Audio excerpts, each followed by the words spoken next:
right, another equation we want you to be able to work with is what's known as the heat equation. So a lot of times you hear us refer to this as the Q equation.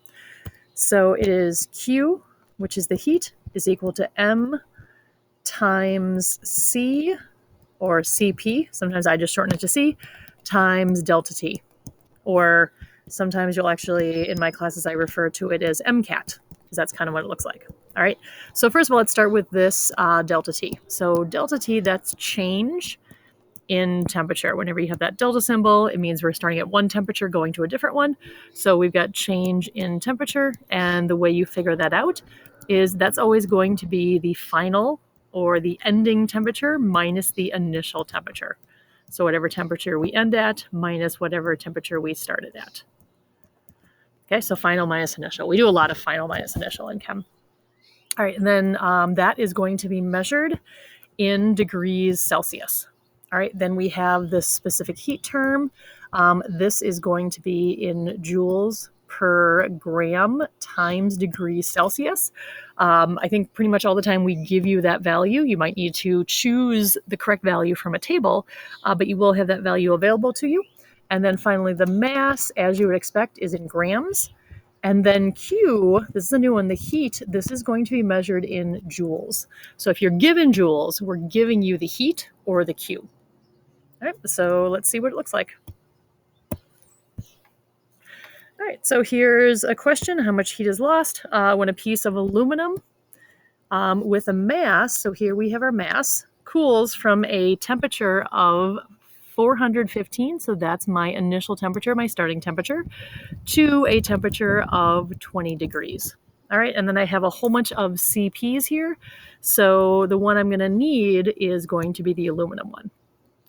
All right, so again, my equation, Q equals MC delta T, and I just multiply all those together. I'm going to start by finding delta T off to the side, and you could do it within the Q equation. That's fine too. Remember, that's going to be final minus initial. So I've got 20 minus 415. So I should get a, negative 395. Let me just plug that in just to make sure. Yep. And that is going to be degrees Celsius. All right, the negative sign makes sense because heat is being lost. So heat is leaving. This is a exothermic process. So that is what we're going to substitute in for delta T, and we're going to keep that negative sign. All right, so now we're solving. It says how much heat. Remember, heat is Q. So we're solving for Q. We know a mass of 23.984 grams. I can look up the CP on the table, 0.902, and then I substitute my delta T in. And then I simply multiply those together. And then when I get my answer, I need to think about sig figs and I need to think about units. So I have a negative, and here's the thing with, this is some of the trickier sig fig rounding things. So the calculator is giving me negative 8545.25. All right, when I start looking at my sig figs right here and right here, I have 3 sig figs in each of these values, which means I need 3. So keep this, keep this, keep this. That's going to be my last sig fig, but that doesn't mean I just chop off the 5. So I have to round the 4 based on that 5. So it's going to be negative 8,550. And that is joules. So that is going to be, or sorry, that is heat. So that is going to be joules. Yep. And remember, if this happened to be a 4, then this would be negative 8540. Again, those are your 2 options. You're not just cutting it down to like 854, 855. You need to keep the fact that it's an 8,000 value in your answer. All right, let's try another one.